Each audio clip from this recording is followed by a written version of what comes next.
you've had this amazing dual career, obviously, well before a lot of people watching this probably know you from The Office, but before that show came around, you had, I mean, that was like a whole second act in your life because you had this whole history with the grassroots, and I'd really love to get into all that. But before we do, obviously, you have a new record coming out. It'll be out very soon, Yeah. slightly altered.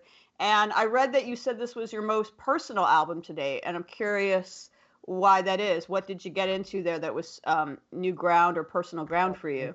Have you heard anything from it yet at Yeah, all? yeah, You I've heard, heard it. you heard the album, okay. Hmm. Um, the last album I did, While the Young Punks Dance, that was very, very introspective and I guess the lyrics, I just would say plangent.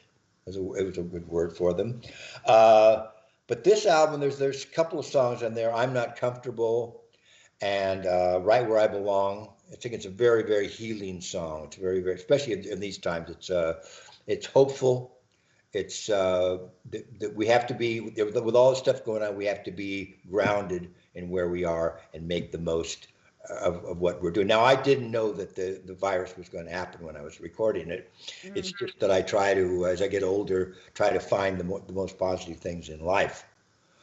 And then since I do have such a young fan base and granddaughters now, it's kind of important for me to pass on um, what I've learned in my years on the planet and what's got me through all this stuff too. Because Trib was a bad boy back in the I know, I know. So let's talk about the well, this, 60s yeah, a little this bit. album, there's three different bands. Okay. Three of my favorite bands in LA. Jack is one of them. And Val McCullum is the lead guitar player on Chan Chu Toad. Brilliant. Very David cool. McCullum's son, by the way, a lot of people don't know that. Whose son? Uh, David McCullum from the Man from Uncle, you Oh know. wow. And then Charles Bronson's. He was his stepdad for years. Wow. Yeah, so this guy's old Hollywood, and he just went on and he became a virtuoso on the guitar. But enough of that. It's about me. Uh, then the Mojo Monkeys, a band that I jam with a lot in here in the Valley. And then I went to the premiere of Echo in the Canyon, the Jacob Dylan movie. And Mm-hmm. my producer Dave Way produced the album, so he introduced me to the band. We hit it off. We went outside and had a drink together after the premiere. Really enjoyed each other's company. And so we said, well, we should do something together. And so they came up to the studio. We cut three songs. The Ride, which comes out this Friday on the 10th. So anyway, so I'm kind of there again with an electric guitar more than I ever have before, sitting there and singing and playing live, just like I used to all the time. So I'm feeling I'm come back to square one again. And it feels so good to get energized and do some rock and roll. Did Eric Paparazzo play on your record? I'm friends with him. He was one of the people in the band, the Echo and the No, Canyon no, band. no, that was Okay. and Fernando played Fernando and Matt and the rest of the guys, but no. So related to the idea of sort of returning to that, for people who don't know, you obviously were in the grassroots, and you not cover, but you redo a grassroots song on the record. You revisit it, Temptation Eyes, but you don't do it as it originally was done. No, You no. reimagine it very drastically. What made you want to revisit that track right now? God, this is before The Office. I got invited by a couple of old members. I had a residency in Hollywood at this place called the Moondog Cafe, and every 3 weeks or every 2 weeks, something like that, I go down and I do an hour set just to because you keep working. You got to keep doing this stuff. And two guys came in from the original, actually original band, the band that came in later after Warren and Ricky and Rob and I. And they said they got invited to the Whiskey Go-Go's 35th anniversary. And so would I like to come? Now, I hadn't been up on stage in a long time. I'd been playing clubs, but doing my folky thing.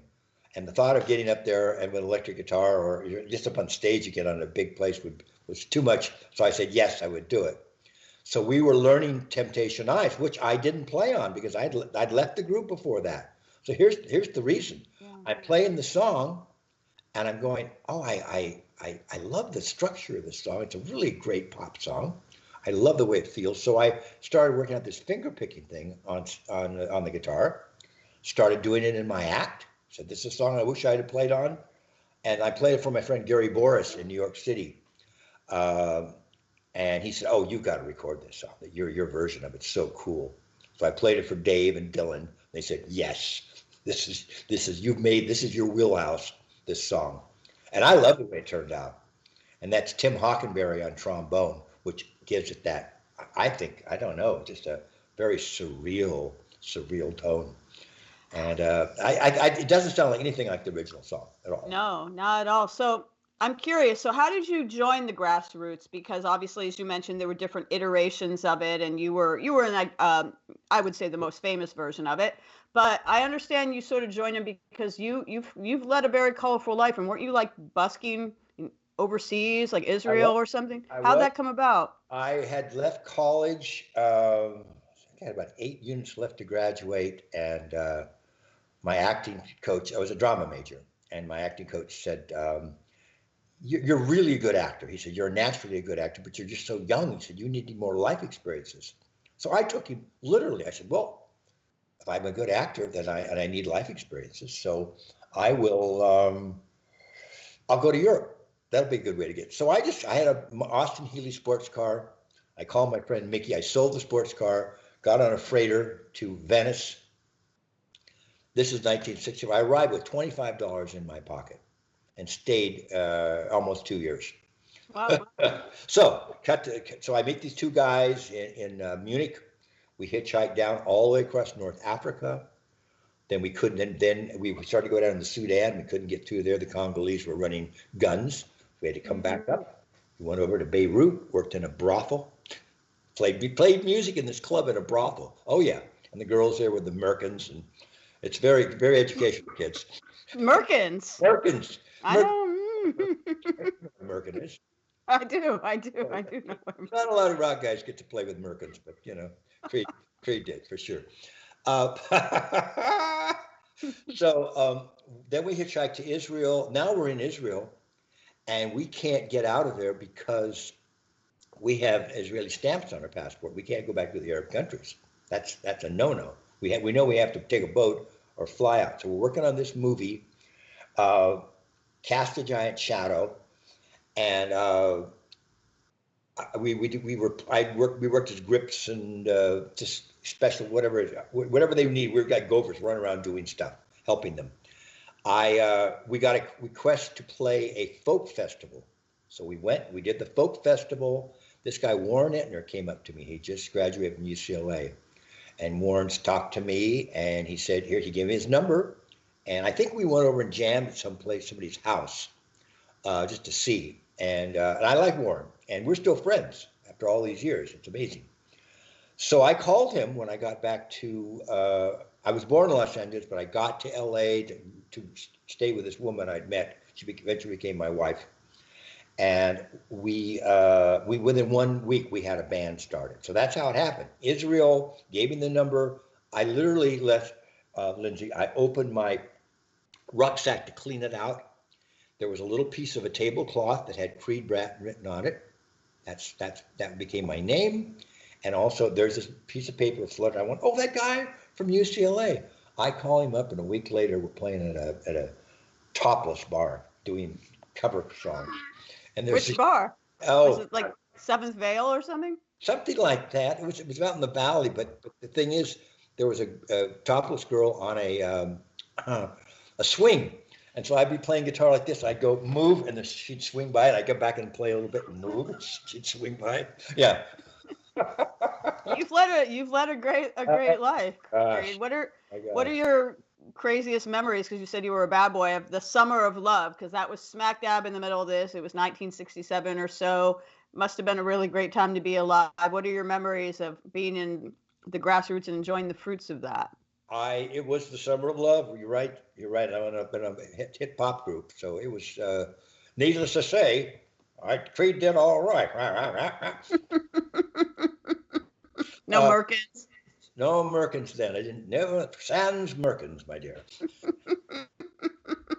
But from what I understand, correct me if I'm wrong, the Grassroots had sort of some critical disdain because people thought they were sort of like the Monkees or something, like sort of fabricated or whatever. It's true, except that the Monkees didn't go up on stage and play, and we did, and Eventually they tried it. They eventually tried it too. And we did an album, Feelings, where we played all the instruments on it. They gave us a shot. We just didn't get a hit out of that. One song, Feelings, made it in California, up the charts pretty good. I remember playing Ventura and I being out on stage, and we played Midnight Confessions. It was good. And then we came into Feeling. Boom, I hit the riff. Boom, bam, bam, bam. The place went nuts. And I'm thinking, here we go.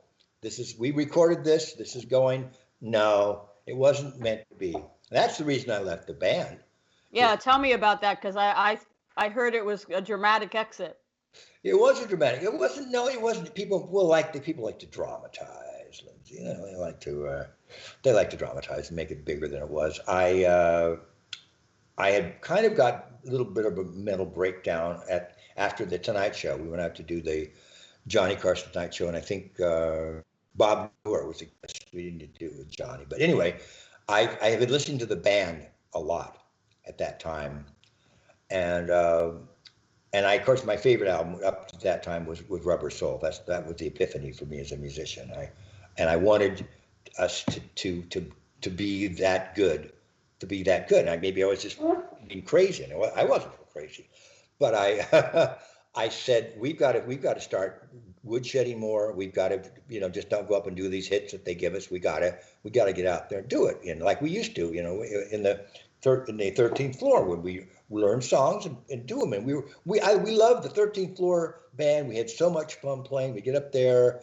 I'd sit out in the back right between the drummer and the bass player and get into that pocket with the amp blasting in my back, and it was sweet. It was a magical moment. I think that's what I'm talking about on this new album.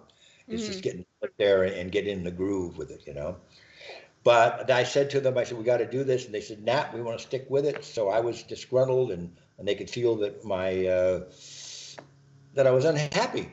So they just asked me. It wasn't, no one argued, no one fought, no one screamed at each other. They said, well, if you're not happy, you should go. And I said, okay.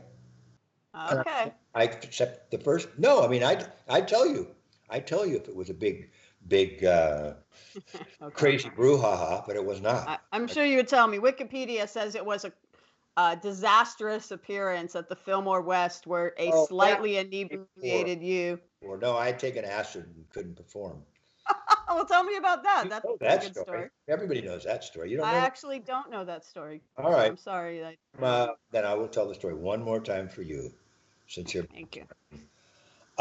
We like to go. Ricky and I like to go and smoke a joint out at People's Park in San Francisco every time we played the Fillmore. This is our second or third time there.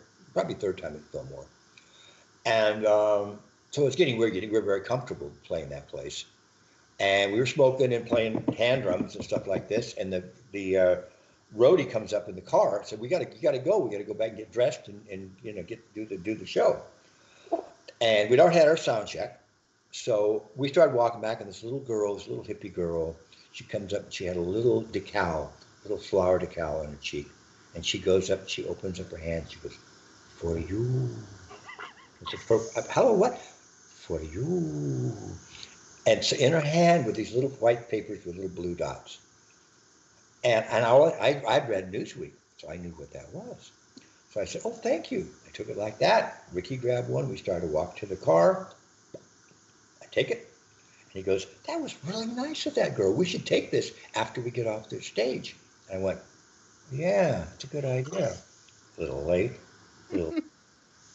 Cut to an hour later, walking out on stage. Here they are from Los Angeles, the Grassers. Now, they love their San Francisco groups. They love Quicksilver and Big Brother and all those bands. And we were kind of like a slick, they consider an LA band, And although if they'd heard us back in the 13th floor days, they knew we were raw as anybody, which we were.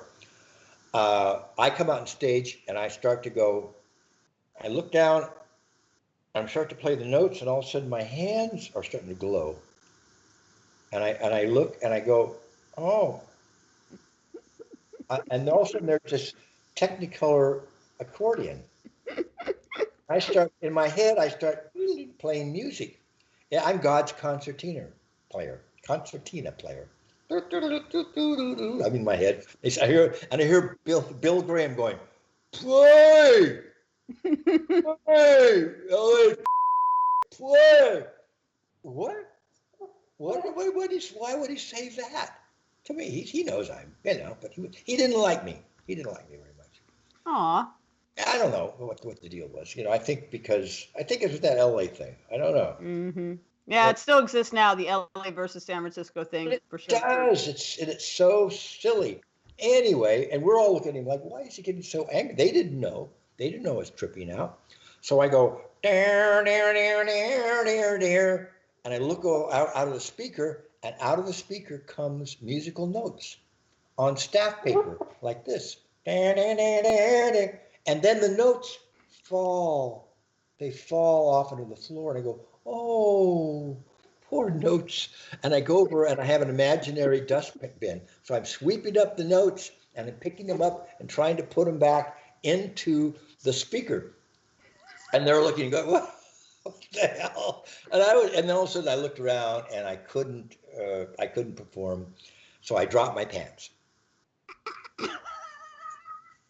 And back those days, let that pony dance. I mean, old Blue needed some air room. Let me tell you. So I decided, so there I was, like, ta-da, it pays to advertise kind of thing. Ta-da. And I get up, going backstage, pontificating to the stage crew, and they're just like shaking. We had to come back the next week and make up the show. But no one was wanting to kick me out of the band because of that. That was of course not. That's just the rock and roll story. And now it's one of my better rock and roll stories, to say the least. It was a really good story. I really want to thank you for You're welcome. filling me in on that. But I found I still find life in it right now after all this time. So that's a good, thank you. It's a classic. It's a classic. You have all these crazy stories, and my understanding is the Creed character in The Office was a fictionalized version of you and your life. And I'm curious, like, how close was that character to the real deal? Because I've heard it's like a less nice version of yourself. Like, what inspired that? Yeah, I would say so. I would say he's not as kind as I am in real life. But how did that come about? Because I was a fan of the UK Office. Oh, so was I. When the US Office came around, you could see that like Jim is Tim, or Pam is Dawn, or David is Michael. Like, there were parallels. Like, this is the US version of that UK character. But there was no UK Creed. There was no British rock star on the UK version. God. So how did the Creed character come out? Because that's a one-off. Because if they had one, then I wouldn't have got it. They would have cast somebody else originally. Because I was on, I'll tell the story. I was on Bernie Mac. Ken Kwapis was directing an episode. I was doing a background scene, doing some funny bits.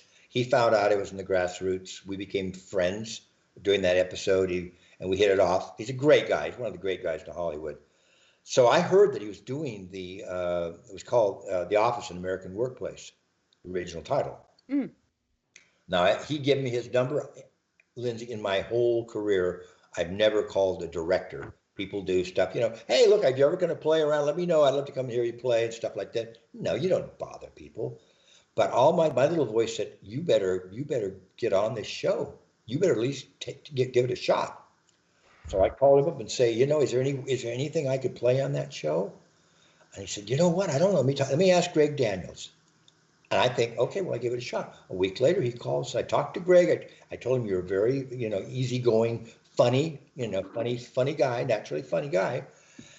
And we're going to bring you in the background and give you a shot. And he said, and the words were, try to work you into the mix. We don't know what this means. So I get in there. I'm in a suit. I'm sitting there with Devin Abner the first week, and I'm looking at these young kids, and some of them older than that, but they're all so damn talented. So I know I've got to do something to get noticed. This all comes to me, just when I'm musing around. Your intuition. I always trust my intuition. And my little voice said, show them what you can do. So within a week, I had written all these little scenarios, well, it's on BuzzFeed. I think my original audition tape is on BuzzFeed. Oh, wow. You can see what I did. And so I wrote all this stuff. I had my friend Joe Moore shoot it. We shot about an hour's worth of stuff, lots of stuff. And I started ad-libbing a bunch of stuff.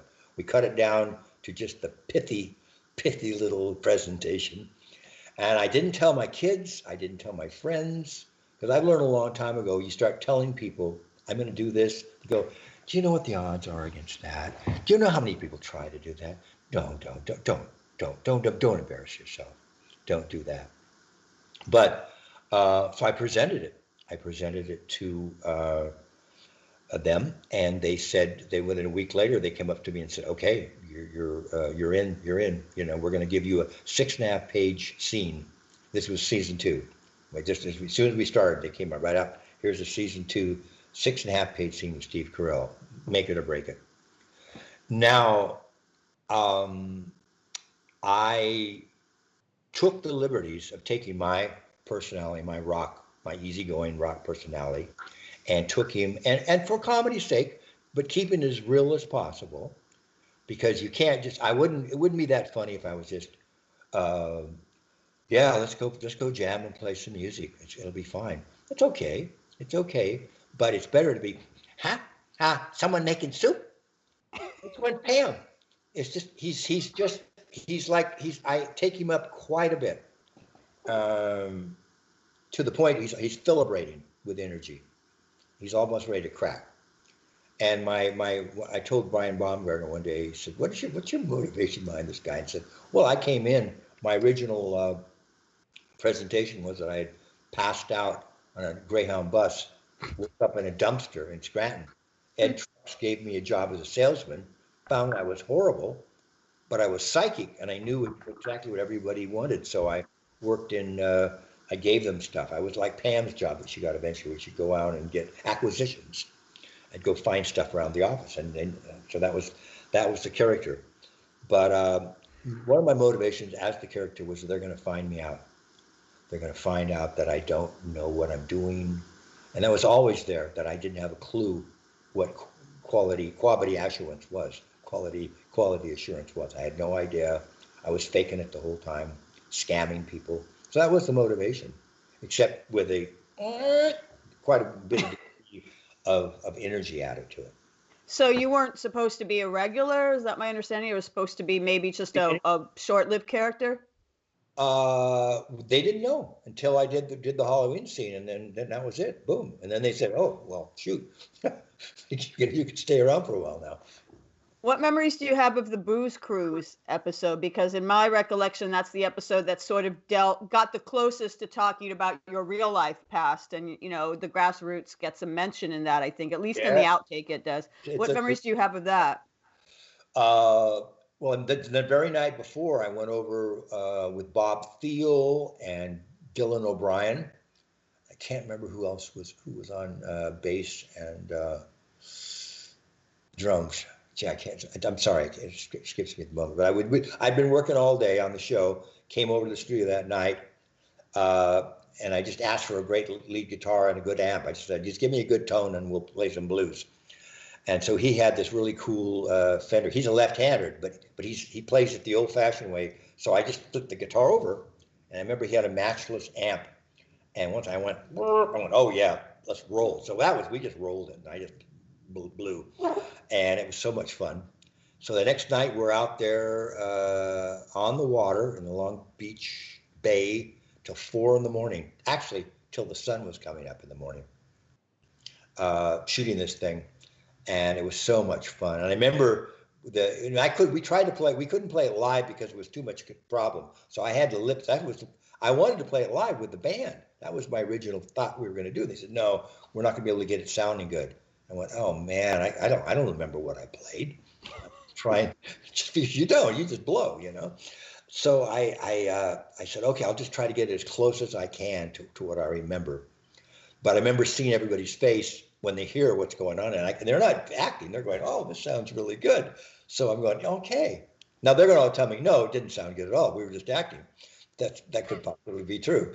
But I'm going to say they thought it was really great. I'm wondering, I am full of strange ideas. I wish that Creed Bratton and David Brent, because David Brent has a music career as this like new romantic, like wannabe Spandau Ballet guy. He even did a movie, I think, about it. Like, that should be a super group, or like a a Live Aid, but like an Office Live Aid, where like Oh, David, Brent, and Creed perform together. How can we make this happen? God, I love that idea. We'll just call up Ricky. You know where he is right now. He's doing a live Instagram thing. He lives on there. We should hop on it. Yeah, you can hop on there and say, hey, why don't you do this thing with Creed, like Spinal Tap? It would be a very Spinal Tappy thing. It would be very Spinal Tap. Well, I'm curious because obviously, you're focusing on Slightly Altered right now, but just yesterday, I saw that Leslie David Baker, who played Stan on The Office, he started a Kickstarter to have an Uncle Stan spin-off show, like a whole, like a series that's just about him, of just your Yeah, adventures. Because you got arrested in the finale, so we need to know what happened. well, he wouldn't be in jail. He's too clever for that. That's what I'm saying. So we need a show about how he got out of, how he fought the law and won. You and all the fans, been wanting this for a long, long time. I would love to go. I've still got energy left. You can tell. I'm ready to go. I'd love to play that guy again for a while. It'd be so much fun. Or do an Office special like that. I don't know why someone just didn't say, well, why don't we just find out what Creed did before, like before The Office for Creed. No one seems to want to do this. And I don't know. I'm not going to go. Someone's got to say, hey, we want to do this with you. And I'll say yes. But I think around tail between my legs saying, please, and I'm fine. No, I know. Obviously, you got things going on, but I think a lot of people, I mean, there's still so much clamoring for the Office stuff. I know there was that like Zoom or Skype reunion that happened a couple weeks ago, and there's, a lot of anniversaries around the show, and people always want more Office. Are you surprised at how much life this show that's been off the air for a few years still, like the fandom of it? Well, it's humbling. You can't possibly think you're in a time capsule when you're shooting the thing. You don't know. And maybe until finally you're at the upfronts in New York, staying at the Four Seasons in the Plaza, wherever you're staying, and you're going to this place in the red carpet, and you're going, wait a minute, this is we're not in Kansas anymore, kind of thing. That it took a while. We didn't know. We were in a very cloistered arena when we shot that thing off by ourselves in this little studio. We weren't on a main lot or anything like that.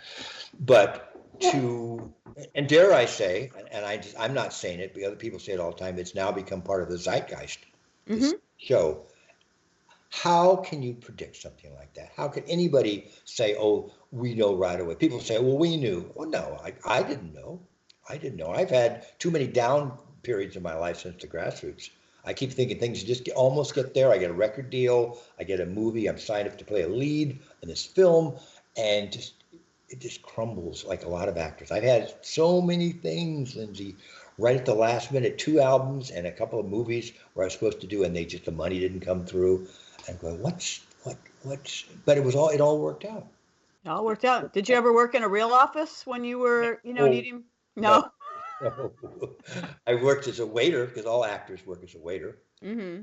I worked as a caterer, and I worked as a stand-in for Beau Bridges for years. Oh, wow. Oh, yeah. And and then, of course, you can see my IMDb. I was still doing movies and television and stuff, all through that. Just nothing that was big, You were in Mask, right? You had a bit part in Mask? I had a little part in Mask. Did you get to hang out with Cher? I didn't get to hang out with her, but Sam Elliott, one of the coolest guys in the world, he is my role model for how to deal with its cast. And he's the coolest guy. He was so cool to me because I said, this is my first film, big film. I said, and he said, well, you handled yourself really well. He says, come on back. And we hung around. I watched how he dealt with people.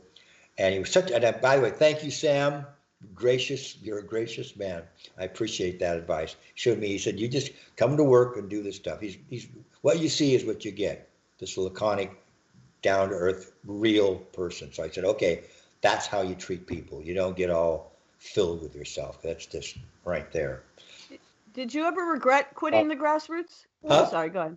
I was wondering if you ever regretted quitting the Grassroots because, as you say, you had some down periods afterwards. No, because we wouldn't be having this conversation. That's true. Very random question. Have you ever heard the Lords of the New Church cover of Live for Today? I have. It's good. Pretty cool. Pretty good. So, so before I let you go, one more office question is, what would, if we had a Creed Bratton spinoff, whether it was what Creed's up to now, or if it was like a 60s version or a pre-office prequel, like what's your vision for it? Because I want to make this happen. I'll start the Kickstarter myself. Please. I'll get it going. I'll get it going. I'm loving this already. Extraterrestrial parents. He keeps that on a low key. He's one of these guys who, if you're in a hostage situation, let's say he's out shopping, he's just out shopping around, or a bank, and all of a sudden terrorists come in, and terrorists come in like this with guns and stuff like this. He's off in the back. He'll go like there's somebody coming from behind him. He'll go, ah, and he'll run right by him. Come with me, and the terrorists will see him running, and they'll run out with him. He's one of these guys. He's one of these guys that can always diffuse the situation. I think he'd be a writer, or no, better yet, he does voiceovers. Formerly, in the Great West, there was a time when men were men, and women were men, and cows were cows, and he'll do one of the. He'll be a voiceover guy. In a world. And in a world of voiceover guys, he has the dulcet tones, and then you'll see him, but he'll have a really good voice, but he won't get the jobs, and he'll have, he'll have love affairs, but he's crazy, and he doesn't know what to do. Then he starts doing a little Breaking Bad stuff to make some money, and then he has to hide. It's a witness protection program that makes him get on The Office. There we go. How is he going to escape from jail? Because when we last saw Creed, the fictional Creed, he was in jail or going off to jail. Oh, God, that's good. That's good. What was the movie? What was the TV show? Making a Murderer? Mm-hmm. What was the name of the lawyer? The lawyer that had the great clothes. I know who you mean, but I can't remember. So she falls in love with me because that's kind of and I like her clothes a lot. So she comes in and we have an affair in jail. And they're in the back of the jail, and it's like the Green Mile, where the lights are breaking apart and the lights are falling, collapsing. So she goes and she lobbies to get me out. Of course, I dump her right away and make my escape because I'm Creed. So that would be it. Yeah. We have to have this happen. This has to happen. This has to be a thing. All here now, just put it out there and talk to somebody. Absolutely, and we're going to recreate the acid scene too with CGI. Musical notes. Please. All of it. Oh my God, he's so good. Is there any talk of an Office proper reunion though, besides the online thing? I mean, people keep clamoring for it, like the special or anything. Do you know anything about that? They ask us all the time. It's so difficult to get everybody together. So hard to get everybody together. Krasinski had a great idea, and we keep reinforcing this idea of a Christmas special. Wherever they go on, they get together. They're meeting together for some reason. They always get together to give presents for Christmas because they haven't seen each other in a long time. And Creed dropped some acid in the eggnog. Absolutely. Now, Greg Daniels, and rightfully so, we left on such a sweet note, that finale. Mm-hmm. You want to take a chance in messing it up. And he's right. Why would we try to take a chance and mess up? I know they want to see it. It might not work out great. And it might be great. But I would love to see everybody again, because it's hard to get together. Yeah, well, you have other things going on because we've got the David Brent supergroup. That's right. The Creed Bratton spinoff show, and then you have this new album, Slightly Altered. So what more can you say about that, about what your fans can expect from this album? I know that I'm going to have to fight for stage space with David Brent because he'll be hogging it for sure. But maybe I'll be happy just back there just playing guitar in the back while he fonces around. Cool. Well, I had such a wonderful time. I had so much fun with you. Thank you so much. You have such wonderful stories, and I'm serious. We need a Creed show. I need things to binge watch. Make it happen. I'm aboard. All right. Well, we'll have a meeting. I'll have my people call your people. My people. I have people. I know you have people. We got people. Thank you so much, Creed. You take care. Thank you for seeing me. I appreciate it. Bye.